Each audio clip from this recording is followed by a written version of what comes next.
अगर मैं कहूं कुछ असुर मरे ही नहीं और आज भी इसी धरती पर मौजूद माने जाते हैं, तो क्या तुम यकीन करोगे? ये कोई डराने वाली कहानी नहीं है।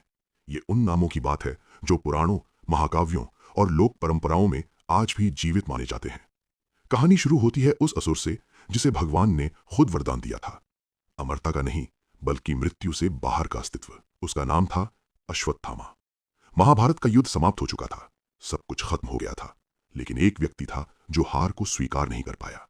क्रोध में, अंधे प्रतिशोध में अश्वत्थामा ने सोते हुए बच्चों की हत्या कर दी। ये युद्ध नहीं था, ये धर्म नहीं था, और यहीं भगवान कृष्ण ने हस्तक्षेप किया। अश्वत्थामा को मृत्यु नहीं दी गई, बल्कि उससे भी कठोर दंड मिला, अमर जीवन, अपमान और पीड़ा के साथ। शास्त्रों के अनुसार उसके माथे का मणि छीन लिया गया और उसे शाप मिला कि वो सदियों तक घावों, बीमारी और अकेलेपन के साथ धरती पर भटकता रहेगा। आज भी भारत के कई क्षेत्रों में स्थानीय लोग दावा करते हैं कि उन्होंने एक ऐसे व्यक्ति को देखा जिसके शरीर से घावों की दुर्गंध आती है और जो किसी से बात नहीं करता। कोई प्रमाण नहीं, लेकिन कथा आज भी जीवित है। अब बात करते हैं दूसरे नाम की, राजा बलि। वो असुर था, लेकिन ऐसा असुर जिसे भगवान विष्णु ने तीनों लोकों का स्वामी माना। जब वामन अवतार में भगवान ने बलि से 3 पग भूमि मांगी, तो बलि ने बिना हिचक दे दी और उसी क्षण विष्णु ने उसे पाताल लोक का राजा बना दिया। पुराण कहते हैं बलि मरा नहीं, वो आज भी पाताल लोक में राज करता है। केरल का ओणम पर्व आज भी उसी राजा बलि की धरती पर वापसी की स्मृति में मनाया जाता है। एक असुर जिसे आज भी लोग राजा कहकर याद करते हैं। अब तीसरा नाम, विभीषण, रावण का भाई। असुर कुल में जन्मा, लेकिन धर्म के पक्ष में खड़ा हुआ।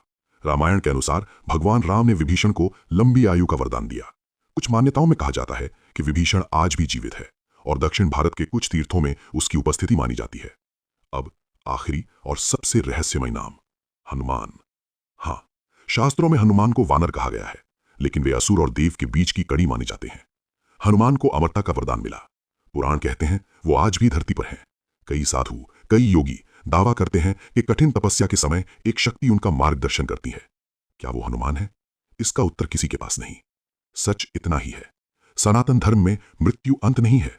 कुछ असुरों को मारा नहीं गया, क्योंकि उनका अंत शरीर से नहीं, अहंकार से होना था। और शायद इसीलिए कहा जाता है कुछ असुर आज भी जीवित हैं।